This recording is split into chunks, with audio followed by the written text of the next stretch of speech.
welcome back to another episode of Something Super Podcast. I'm Steve. I'm Mark. And I'm Jay. So this week, we are going to count down our least favorite superhero movies. Basically, what we're going to do is take all of the ones you may have wanted to forget, and we're going to bring them back into the light. So I know we had spoken about this earlier. Jay, what is your top least favorite superhero movie? My least favorite are definitely Green Lanterns in there, because that was just an atrocity that I remember from talking to you two that you didn't even watch, but you know how bad it is. Yeah, I can't actually put myself through that. They told me not to torture myself. I actively avoid not watching. Like, if it's on the television, I will clearly change the channel. If I see it's on demand, I will never click on it. I do everything I can. I avoid it like the plague. Another one I despise, Batman Forever. I kind of just like that whole Michael Keaton Batman era. Nothing against Michael Keaton, but those movies are just terrible. Yeah, I don't mind Michael Keaton as Batman. I mind more like the super hard bat nipples. That was the turnoff for me. I mean, other than like the piss poor acting. Yeah. And then just because they've ruined one of my favorite heroes, well, anti-ish hero, X-Men Origins Wolverine. I don't know what they did with that. I don't know where they were trying to go with that, but they failed. I mean, it was more of like a good initiative, bad judgment. Like I liked the concept of it. It gave you a little bit more backstory. But I mean, you're alluding to Deadpool. I get it. And what they did to him was an absolute travesty. And the sad part is they had my favorite X-Men of all time that's never in any other movie. And he's on screen for like a minute. And who's that? Gambit. And you know what? He's a solid player. And again, I'd like to see him maybe get his own spin-off movie. Like, he's been my favorite X-Men since I was a kid, just because it's kind of cool. The dude fights with a bow staff and can just make playing cards blow up. Like, That's awesome. Oh, absolutely. He's one of those very niche characters. Like he's super specific. I mean, I guess you could say that about any of the X-Men because they're all mutants and they have interesting powers. But no, definitely Gambit's. He's out there. Definitely top 5 for me as far as the X-Men go. Plus, he's Louisianan. He might be able to make us a good combo. That's a fact. So on my list, to head it off, as you guys are aware, my favorite superhero is Iron Man. So in the mid to late 90s, when they tried to make a DC version of Iron Man, which was Steel, with our favorite actor in the world, Shaquille O'Neal. I mean, even Christ, I read you guys the plot earlier, and it is like literally, without saying Tony Stark, it is Tony Stark's origin story. Shy of a cave in the middle of a desert. So, yeah, no, I mean, Kazam, I guess it's not a superhero movie, but it's another Shaq flop from the 90s. I mean, the man didn't do too great at the foul line and obviously didn't do too great on the silver screen either. Heading my list is also the Green Lantern. I know, again, I haven't seen it and I will probably break my TV before I actually watch it, but I can't bring myself to witness that. I mean, Christ, Ryan Reynolds even makes fun of himself in Deadpool because he played Green Lantern and it was such a shitty movie. And then if I had to pick a third, probably gonna go with, I want to say Fantastic Four. And the new one. I want to say the new one as well.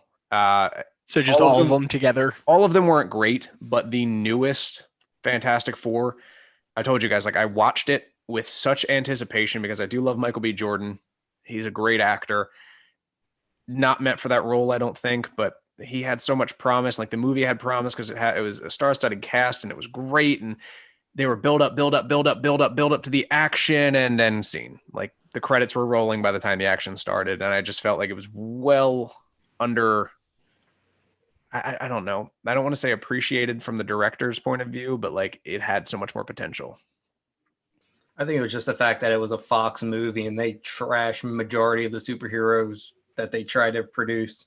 Yeah, no, I definitely agree with that. Fox has not done statistically well with superhero movies in the past, which is why I'm hoping, Fox can sort of let go of the chokehold they have on all their superhero franchises and just fucking let the MCU take over. All right, All right. Mark, let's hear yours. Yeah, we wanna hear what your shittiest movies are. So my number one, probably like least favorite overall. I mean, I'm gonna put asterisk with it. I'm gonna say Green Lantern, but like I said, I actively try not to watch it, so I can't honestly put it on my list because I feel like I would have to actually see it to do it.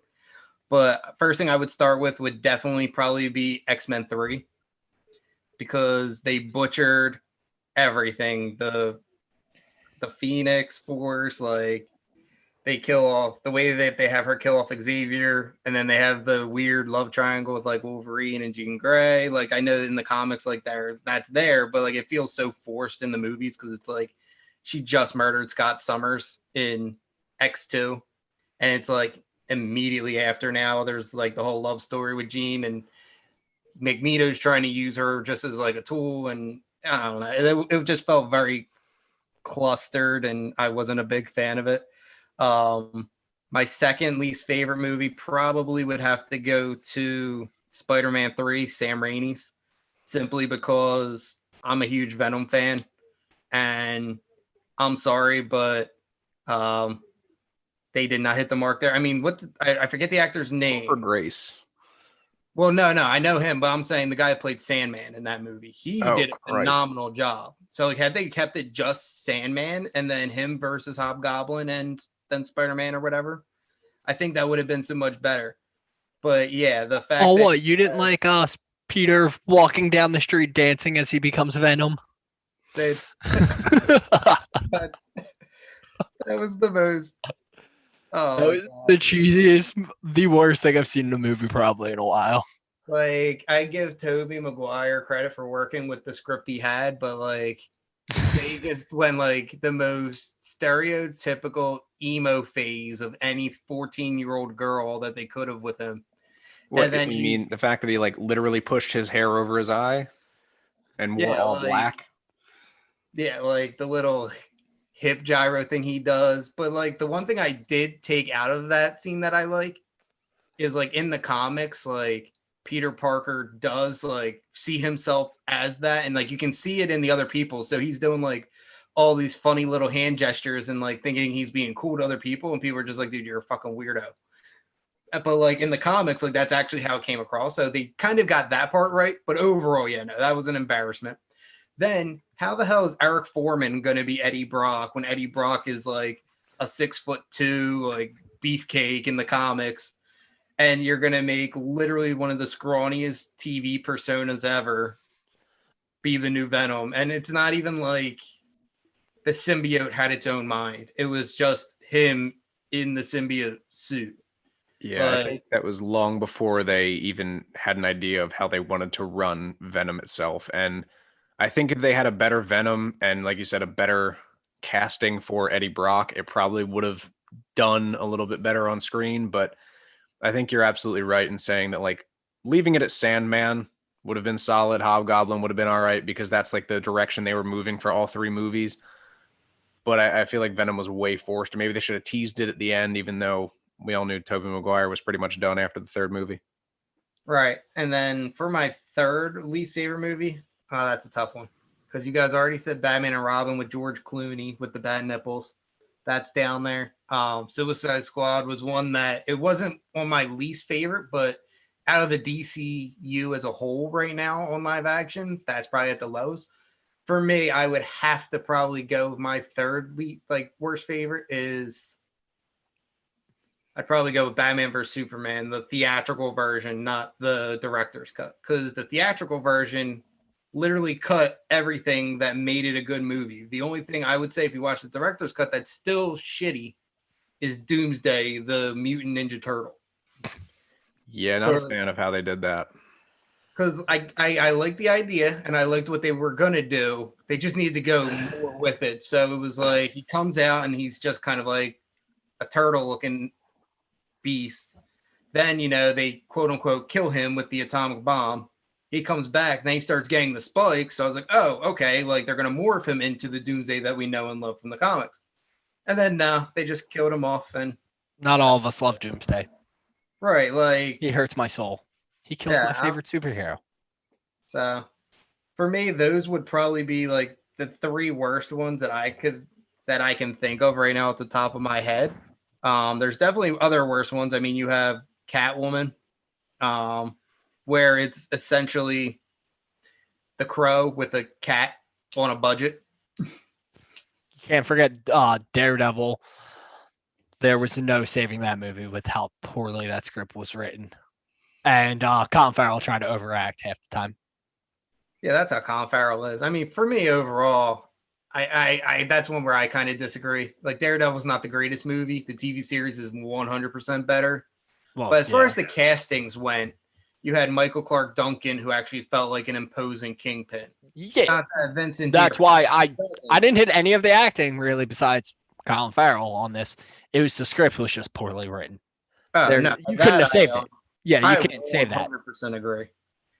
100% agree with that. That this honestly, in a lot of these, the scripts were just poor. Besides Batman and Robin, well, I mean, even in Batman and Robin, all the ice puns and Uma Thurman. Like, yeah, the ice puns were probably one of my favorite things. Just hearing them come out of Arnold Schwarzenegger's mouth, just because it made me laugh. At least I got some form of enjoyment out of that movie. Literally, the only reason why that even worked was because it was Arnold Schwarzenegger. Like, exactly. If anybody else, it would have been horrible. I don't know if you guys are going to agree with me, but I kind of hated the Ghost Riders. Just so I couldn't get into them. I didn't like Nicolas Cage as Ghost Rider because he does not play that like sort of badass very well. I mean, we're going from a man who works at a fucking museum and wants to steal the Declaration of Independence type shit to I know he didn't actually work at a museum but he's very like homebody professor-esque. I'm stealing the Declaration of Independence to Ghost Rider. There's not, I'm sorry, he's just not that character. And he didn't play him very well in either of the movies. See, I liked the first one because they kind of, like, you're right, Steve, like, he is not a great casting for it. However, like, the Ghost Rider is its own embodiment. Like, it's not Nicolas Cage. Like, it's the Ghost Rider, and then there's Johnny Blaze? Yes. Yeah, Johnny Blaze, and then there's Ghost Rider. Like, they're kind of like separate entities, unlike Venom, which is a symbiote, and he kind of interacts with Eddie Brock. So for me, like the first one, I was like, all right, like this is cool. Let's see where they go. And then the second one, they're like, oh, we're just going to go straight into the ground. Well, I was like, you guys watch Agents of S.H.I.E.L.D.? Yeah. Okay, I started it, and then I've just I fell off when it fell off. I fell off with it too. I'm not going to lie. I don't think I've seen the past 2 seasons, but I know they brought Ghost Rider in at one point. And it was actually, I mean, like a solid, it was decent. I thought it was all right. That's the new school one.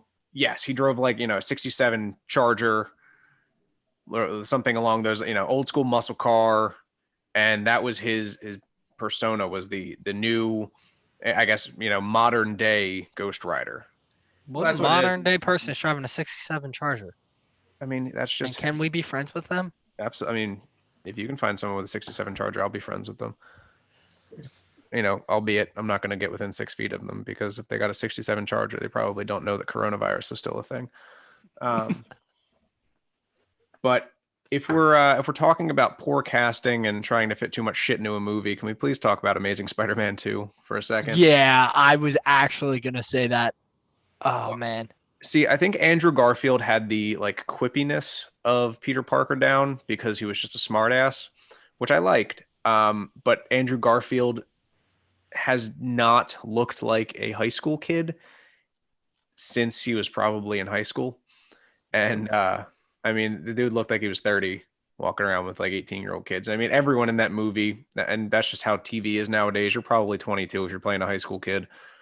But it really was like very well apparent. And Amazing Spider-Man 2, if you try to fit 3 villains into a movie, it's just not happening. And I think we saw that with Spider-Man 3 as well, having Venom, Hobgoblin, and Sandman. So having, Yeah, but Electro. Rhino didn't play a big part in the movie, from what I remember. I know, but I mean, you could say the same about Venom. Yeah, true. No, what they did was he they rocks used Venom. that last 5 second scene of him slinging the sewer drain cover at Rhino as a selling point for the movie. And then it was just like the last like 30 seconds. See, I appreciated what the Amazing Spider-Man was trying to do because like they threw way too much into it, but they were trying to build a Sinister Six. So they were trying to introduce three and then three. So that I could understand, but the way that they did it just felt so like let's throw stuff at the wall and let's see what sticks. Yeah, but I actually appreciate the fact that somebody finally got the Spider-Man thing right, where it's Mary Jane is not the first love interest of Peter. Yes, it is. It's Gwen Stacy. It was always Gwen Stacy first, and then as he got older, then Mary Jane came into it, and he straight up broke her back. I was say, wasn't Gwen Stacy in the Amazing Spider-Man? Wasn't she the love interest? Yeah, she was. That's why I said I appreciated that part. They got a little better with the comics. I thought you were talking about like Tom Holland's now. Oh, I've been so terrible. I haven't watched Tom Holland's. I've seen him in. Yeah, I gotta watch Homecoming and Far From Home. Still, you gotta only fucking two that are there. You gotta watch them both. I said I still gotta watch those two, the Tom Holland ones. I've seen him in like all the Avengers. I've seen him in what other ones? Is he in? Captain America. No, he's in Captain America. Civil War. That's an Avengers movie. Let's be honest. Yeah, it is basically, but it's Captain America's movie. Yeah. It's Captain America movie where all of the Avengers appear and fight each other. It's an Avengers movie. Yeah, but it follows Captain America more than anything. That's an Avengers. So it's a Captain America's movie. Agree to disagree. It's billed as a Captain America movie, but really it was an excuse to make another Avengers movie. It really was, but yeah. But, no, I mean, Tom Holland plays the best parts of Spider-Man because he still has that youthful look to him. He looks like he's actually in high school. Wait, he's not like 12? He might be like 13. But okay. He has that like the youthful high school look. He's got the quippiness that Peter Parker has in the comics, which I can appreciate. And that's like a big thing for me. You had basically the nerdy kid in the Sam Raimi movies who just woke up one day, didn't need to wear glasses, and had a six-pack. Like there was no real like base to the character. And again, Tobey Maguire did the best with what he had, but there wasn't very much banter. Well, I mean, that was, in my opinion, I mean, Spider-Man 2 is one of the best superhero movies ever with Doc Ock and all that. Like that to me is like what you strive for in a comic book movie. Oh, absolutely. I always felt that Tobey Maguire was the best Peter Parker. What you call it? What was the second guy's name? Andrew Garfield. Andrew Garfield was the best Spider-Man. Tom Holland is the best overall. Like, just like for me, like George Clooney, as bad as his movies were, he to me is the best Bruce Wayne that we've ever seen on screen. Like just the way that he plays, kind of like the playboy, like he just has like the smirk, the look. My only problem with that is I've always, from what reading comics and stuff, Batman plays Bruce Wayne, so I've always kind of preferred God, I'm trying to think of his name. The one from Batman Begins, Christian Bale. Because Christian Bale was always when he was Bruce Wayne, it was always just awkward. It felt off, something like that. But he was really good at Batman's side. So I was always like, that kind of felt more natural because I know from the comics that Batman just plays Bruce Wayne. That's not what he actually thinks half the time. Yeah, I he does it for appearances. Correct. And I think a big thing, and again, I agree and I disagree with you in that like Christian Bale definitely plays, he's the best Batman. Like maybe not overall as both sides of the character. And I kind of agree with you, Mark. George Clooney has that sort of suave, billionaire playboy-esque type thing that Robert Downey Jr. played into really well with Iron Man. Like that's what I liked about each of those characters. But I think that Christian Bale missed the mark with like you said, Jay, he is very awkward in the Bruce Wayne, where I know in the comics at least, and in the cartoon movies, like the animated films, he plays a little bit better in social scenarios and stuff. Well, here's my hot take: is that Christian Bale was the worst person to ever play Batman. What? Okay. Why? 100%. Why? How? How? How? Are we talking about the throat cancer voice, or are we talking about the complete lack of known martial arts, even in the fight choreography? Like, it's so stiff. Like, to me, the best live action Batman that we've gotten is Batfleck. Say what you want. Name a better Batman scene than that warehouse scene in Batman vs Superman. Go. Where No, he's I'm got not like the even arguing grappling with hook you and at beats this. the shit out of everybody. No, I'm trying to think, and I'm like, come on, he can't be the worst. I'm saying overall, like his movies were great. Like, I mean, but I'm telling you right now, like Heath Ledger carried The Dark Knight. Like that, Yeah, you're not wrong. like Bane definitely did a lot. for what Tom Hardy can do with just his eyes, yeah, he did a great job. Yeah. But like for me personally, I did not like Christian Bale's take on how he played Bruce Wayne. I don't like how he played Batman personally. For me, it was, I mean, let's see. So I don't want to completely disagree with you, but also because he had so many movies and it had such the backstory, it wasn't like a one-hit wonder. And I'm not saying Batfleck was, but I think it was because it delved like the deepest into Batman's actual history, with the League, with Bane, the Joker, like it had the best of Batman, and it sort of had like the actual story and the origins and that kind of stuff that really went into it that I think is what most people liked about it, at least, personally, that's what I liked about it. You got your George Clooney's and shit like that, but it really didn't go into Batman or Bruce Wayne or his past. But I think just because Christian Bale had so many movies that we had the opportunity to sort of learn if you didn't already know. Oh no, I completely agree. Like the way that they wrote those movies made up for the performance given by Christian Bale personally. Like he's a great actor and I like him.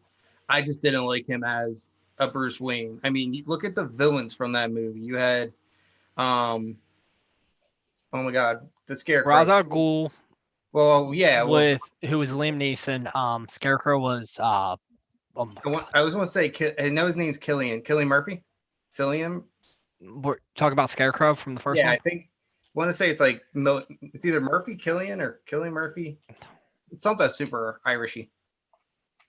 But like you had Tom Hardy as Bane, you had like all of this star-studded cast. You had Heath Ledger as Joker. Like all of them, I felt made Christian Bale's performance look better. Like if you didn't have them as the villains and you put other people in there, and Christopher Nolan wrote those that way. Like, yes, George Clooney wasn't a great Batman. He had the bad nipples and all that, but like he played a good Bruce Wayne, not Batman.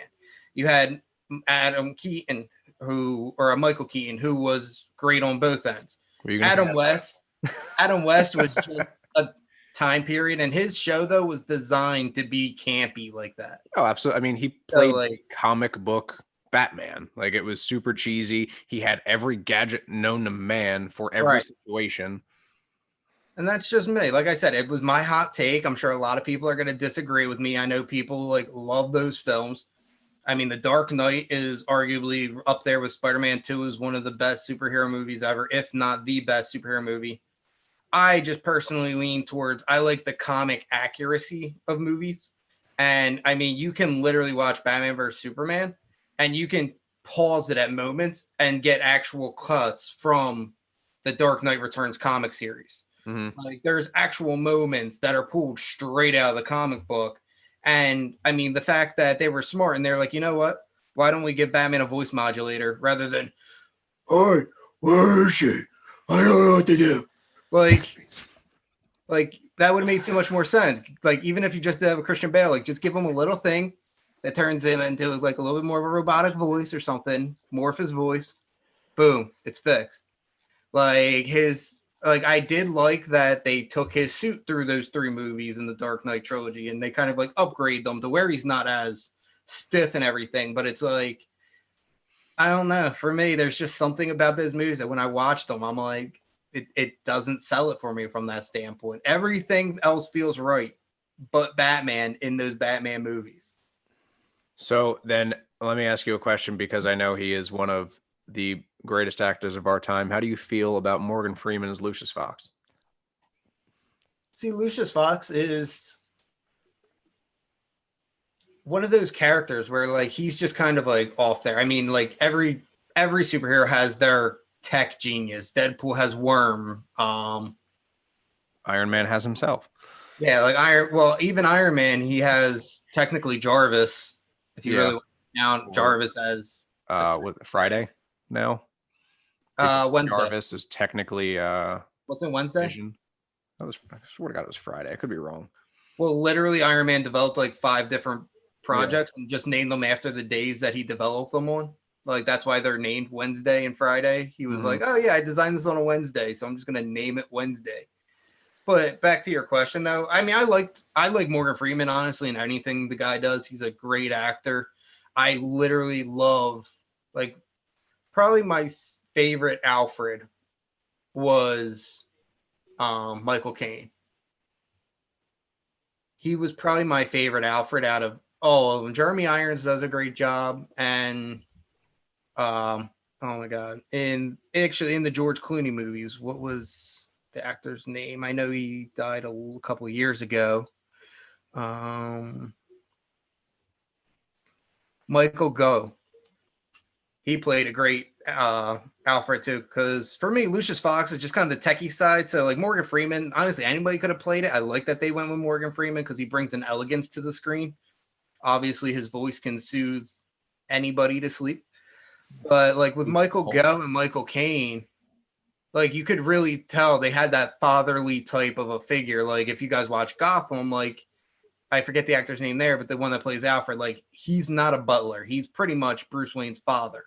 And they bring that in. So like when Batman fakes his death in The Dark Knight Rises, like Michael Caine actually like gives that great performance where he's like crying at the funeral, like saying, I could have changed this. I wish I could have fixed it.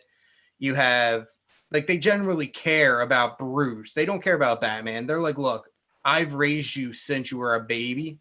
Mm-hmm. And that's kind of where I come from. So for me, that gives me more of an impact. Like I still tear up when frickin' Michael Caine gets tears in his eyes. Like, yeah, I agree. He's one of the better Alfreds in my opinion. I think he's just a great actor in general. Was he not also in Kingsman? Yes, he was. He was the leader of the Kingsmen. So like he plays that, British badass very well. And like you said, the fact that he sort of lays in heavy into the like I care about Bruce type thing, like that sort of sells his character 110%. Right. And looping this back to like all those terrible movies, I feel like that's where they drop the ball, is in a lot of them.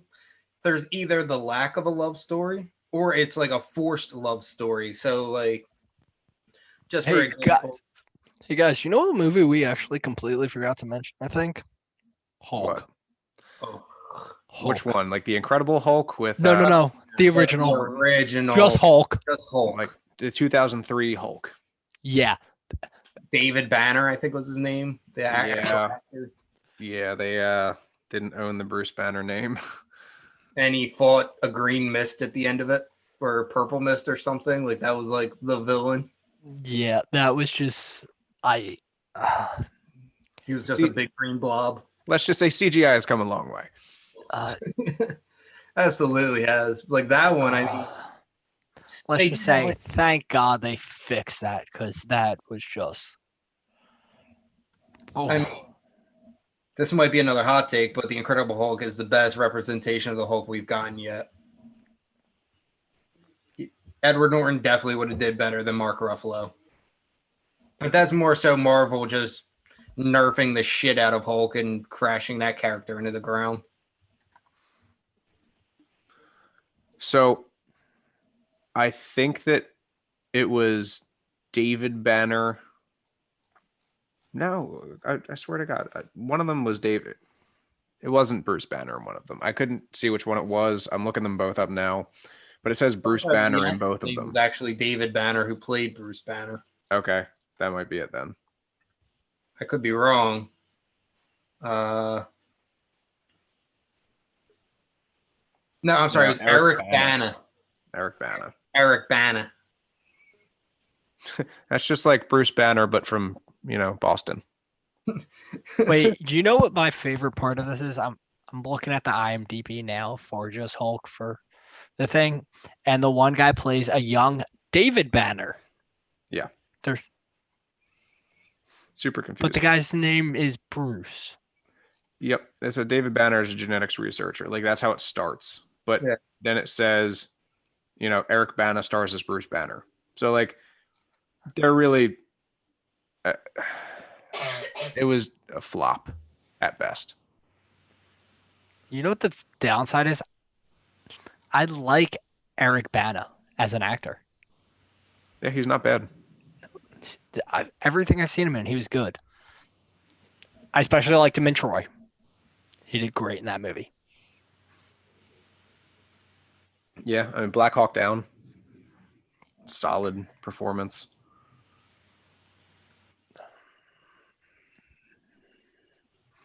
All right. So do we have any other movies we got to go off on a tangent real quick about how much we despise? Well, I know, Jay, you were talking about Man of Steel.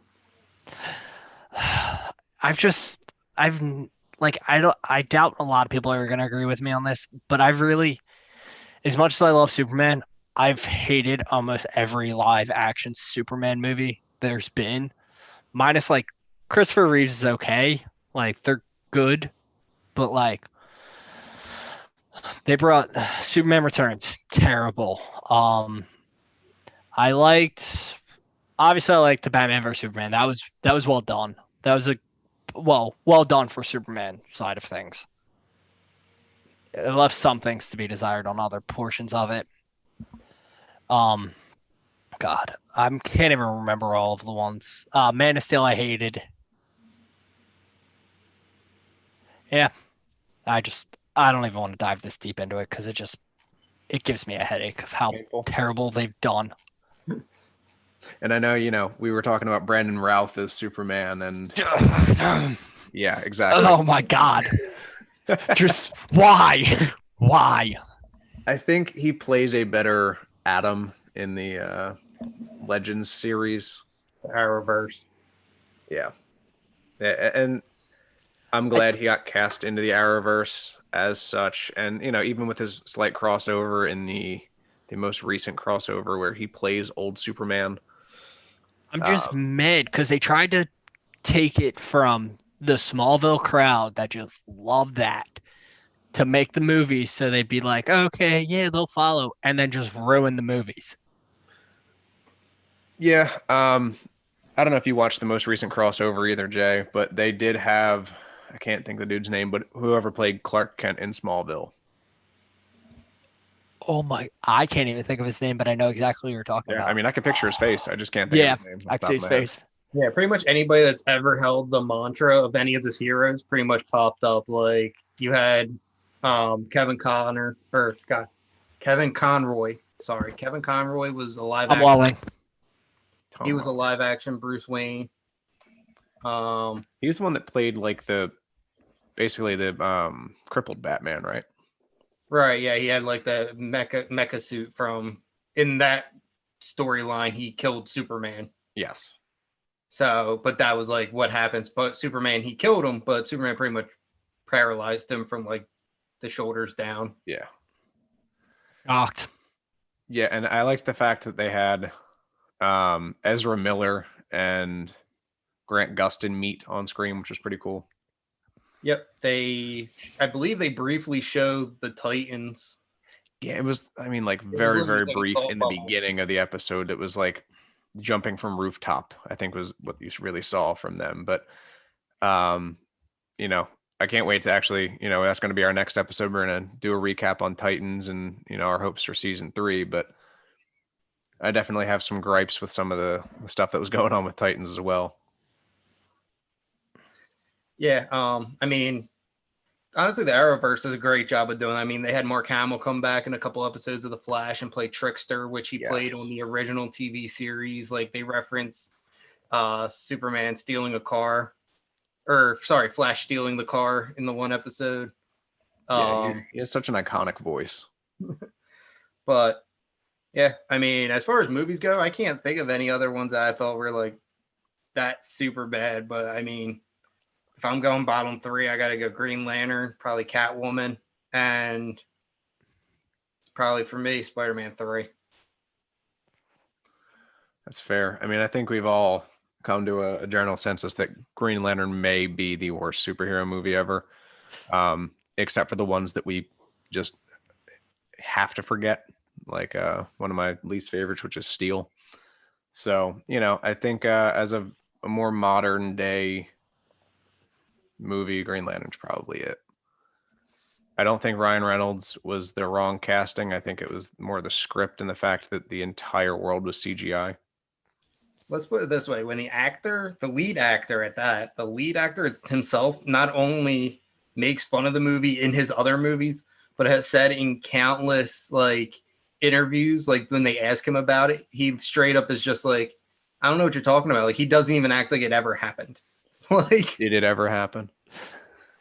Although that movie has produced probably one of my favorite lines out of any movie, where Ryan Reynolds is talking to the female in it, which I'm pretty sure is Blake Lively, but I can't remember who it is. I think he met her on the set of Okay, yeah, that's what I thought. I thought it was Blake Lively, but he's talking to her, and he goes he takes the mask off, and she's not shocked it's him, and he's like, "What? You're not surprised it's me?" And she's like, "Just because you're covering your eyes and or your upper cheekbones doesn't mean I can't tell who you are." Started dying. It was great. Yeah, that was one of the only superhero tropes that I ever had issue with. You got people like the Green Lantern, or you have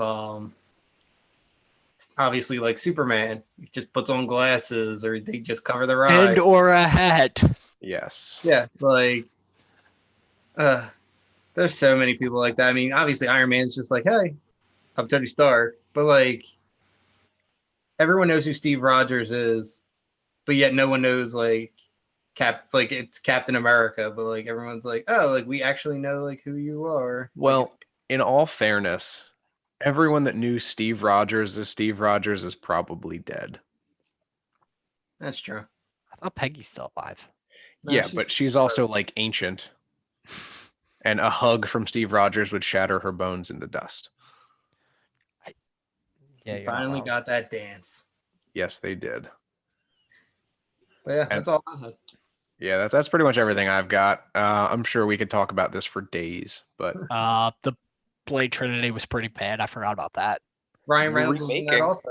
They're remaking the movie. Ryan Reynolds was great in that just because he's sarcastic. And then Triple H was actually in that. Yeah, I remember that, and he was horrible. Well, yeah, that whole movie was horrible. There's very, very little times that a wrestler came over into the big screen, other than maybe Batista as Drax and then The Rock. Other than those two, not many wrestlers have been able to come. I mean, you had John Cena in The Marine. Yeah, The Marine was just was a terrible movie to start with. Just forget that thing happened. You know what the sad part is? There's 7 Marines right now, movies. Oh yeah, I think they changed. And The Miz took over at 3. And he's done 3 to 7. Well, before we get too off topic, anything else you wanted to add, Steve, on the terrible superhero genre? I think I'm good. Like I said, we could probably talk for days about this, but to spare our listeners' ears, I'm gonna cut that one short. What about you, Jay? I think I'm good. I think I got all my anger out now from this. All right. Well, this has been another episode of the Something Super podcast. You can check us out on Spotify, iTunes, and on Google Podcasts. Again, I'm Steve. I'm Mark. I'm Jay. All right. We'll catch you next week.